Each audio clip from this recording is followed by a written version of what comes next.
Well, hello, boys and girls. Thank you for joining Miss Debbie today for Stories with Miss Debbie. Before we get started, I want to tell you how much I miss you guys. This has been a long few months. It seems like months. I don't know. Maybe it hasn't been quite that long, but it sure does seem like it. And I miss you guys a lot. I hope you're enjoying the stories. Hope you're having a great time with your families. Hope that you're getting your schoolwork done. And please remember, take advantage of our tutors here at the Boys and Girls Club. You can access those tutors online to help you with your homework. But anyway, we're going to do something new this week. I'm going to read chapter books to you. And we're going to start with Hank the Cowdog and Monkey Business. So, I hope you enjoy it. Not any pictures, just going to be me reading the story to you. So, here we go. Chapter 1. Chapter 1 always precedes Chapter 2. It's me again, Hank the Cowdog. It was morning on the ranch and the beginning of another spring day. I had been up since before daylight, monitoring the forces of nature and guiding them through their morning routines. While others sleep, the head of ranch security is out in the darkness, planning out the day. I had put in orders for the sun to come up in the east and for the light dew to sprinkle the grass. At 0700 hours, everything checked out. The sun and dew had followed my orders to perfection.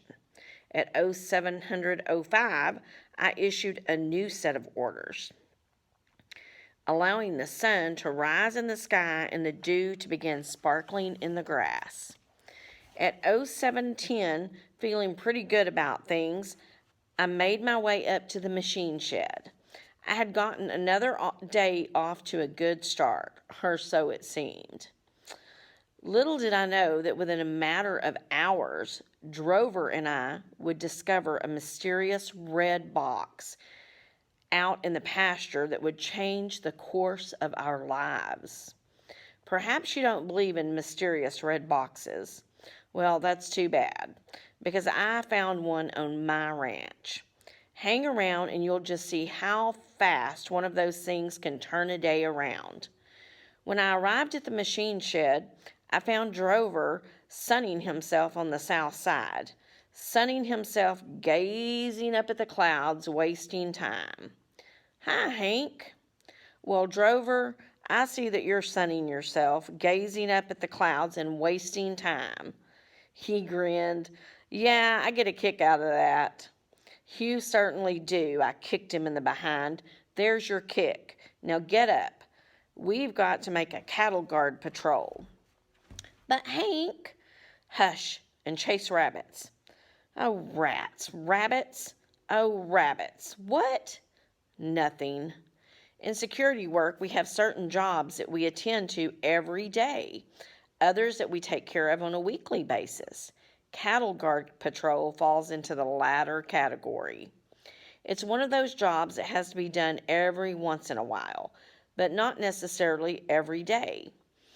It's important, but when we get involved with murder cases and reports of monsters on the ranch and other dangerous assignments, we tend to let the cattle guard work slide into the background. We hadn't done a thorough cattle guard patrol in several weeks, and it was sure enough time to do one. We went streaking past the chicken house, scattering chickens in all directions and barking, "Out of the way, you fools!" I get a big kick out of scattering chickens. Always have. It's a very satisfying part of my job. Give me 2 different routes to choose from, one clear and the other blocked by a bunch of chickens, and I'll take the chicken route every time. There's something about the way they squawk and flap their wings that gives me a feeling of something. Power. Total control. Superiority. It seems to tune up my savage instincts and get my blood pumping. Chickens were put on this earth to be scattered, and your better breeds of dogs rarely miss a chance to run through a crowd of them. After plowing through the chickens and leaving them in the squawking disarray, we continued on northwesternly course out into the home pasture and beyond to the country road. There we found the cattle guard just where it had been the last time we'd patrolled it.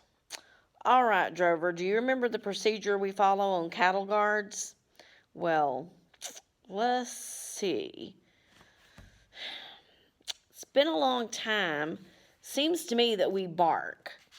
That's correct up to a point, but also incorrect up to a point.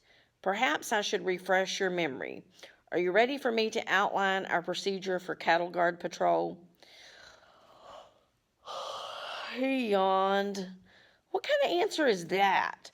It wasn't an answer, I just yawned. I know you yawned, you yo-yo, and you yuttin' you yet. What? I yed you would yever yawn. Something had gone wrong with my talkatory mechanism. It had locked up on me. Drover twisted his head and stared at me. You sure are talking funny. Yes, and you ye what you've yown. You've yooned my young and made a yockery of my yexture. I yan't yock or yiv a yexture, yiv my young all yangled up. Yaks, yis, you younce. That's hard to do. I don't know what you said, but I guess you're right. I walked a short distance away and spit several times to get the knot out of my tongue.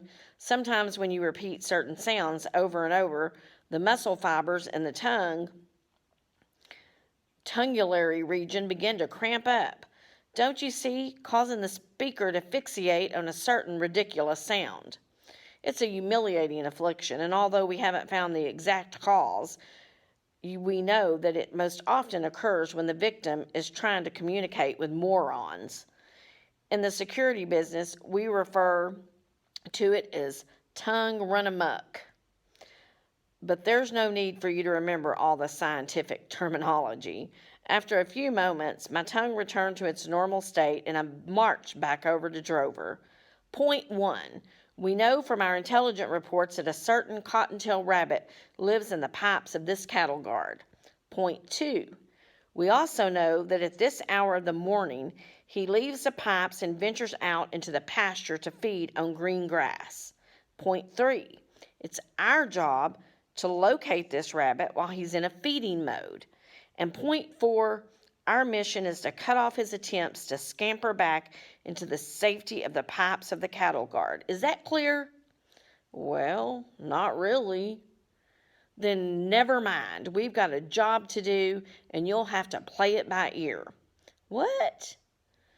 I said you'll have to play it by ear. What? I said you'll have to play. Something must be wrong with your ear, Drover. He pounded on the side of his head. Something's wrong with my ear. It's probably full of wax. No, I haven't seen any tacks. I felt exhausted, dragged down into the dust by the forces of ignorance and anarchy. Drover, look at me. Read my lips. Sometimes I think you're trying to make a mockery of my life. I must have some wax in this ear. And Drover, sometimes I think I just don't like you. Hank, there's something I ought to tell you. At last we were getting somewhere. The terrible truth had cut through the many layers of trash and had penetrated to the innermost garbage of his mind. Yes, Drover, go ahead and make your confession. It'll hurt at first, but in the long run, it'll hurt even worse. But just blurt it out in your own words. Hank, that little cottontail rabbit just crawled into the pipes of the cattle guard. Huh? My eyes darted from side to side, and slowly the pieces of the puzzle began falling into place.